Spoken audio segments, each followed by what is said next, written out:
Cody Benjamin from CBSSports.com joins us now. Cody, great to hear from you, get your insight. Let's start with this. Sam Darnold. Is he the key? Can he do enough to beat the 49ers? What based on what you saw last week against the Giants? Yeah, thanks for having me on. I think it's fitting that we've got warm weather in Minnesota this week. Sam Darnold coming from San Francisco, the 49ers coming to Minnesota to play.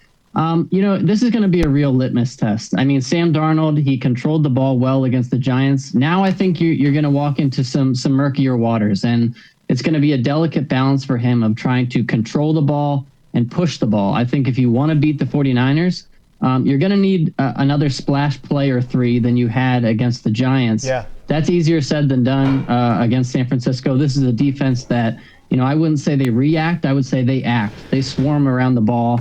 And even Aaron Rodgers, with the Jets last week, his arm looked like it was in good condition. Mm-hmm. But when the timing isn't right, they will get there. Charvarius Ward at cornerback, they're going to swarm. And so, again, it's going to be easier said than done, delicate balance of controlling the ball and pushing it, because the 49ers, they're already good at defending the intermediate pass. You're going to need to hit those and the deep balls, I think, as well as leaning on the run. Oh, I mean, the 49ers and the Vikings, they met last season. Vikings actually pulling off an upset. But as we just mentioned with Sam Darnold, a lot has changed in this team. And I mean, there are some things that are the same. Yeah. Justin Jefferson, of course. But can they do it? Can they pull that off again? Like, what are the X factors that you think this time?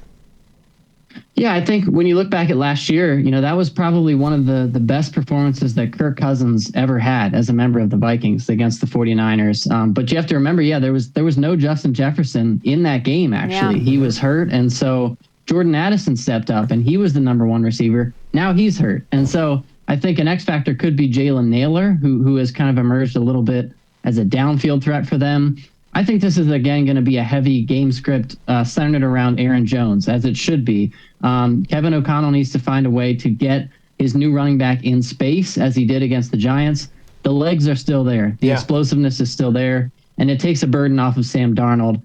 Without T.J. Hawkinson, I think you're also just going to have to be creative. Kyle Shanahan on the other sidelines, he's known for mixing his guys around, whether it's Deebo Samuel, Christian McCaffrey. They don't play designated positions necessarily. They're always moving around. I think Kevin O'Connell might need to take a page out of that playbook. And then obviously on the other side, Brian Flores last year when he was playing Brock Purdy, he essentially just blitzed until it worked, until Brock Purdy threw the pick at the end. Right. I think it's going to be similar. Those veteran cornerbacks, the veteran secondary, they've got a lot to handle. Well, Cody Benjamin, CBS Sports.com, thanks so much. We really appreciate it. Should be a lot of fun to watch. Yeah.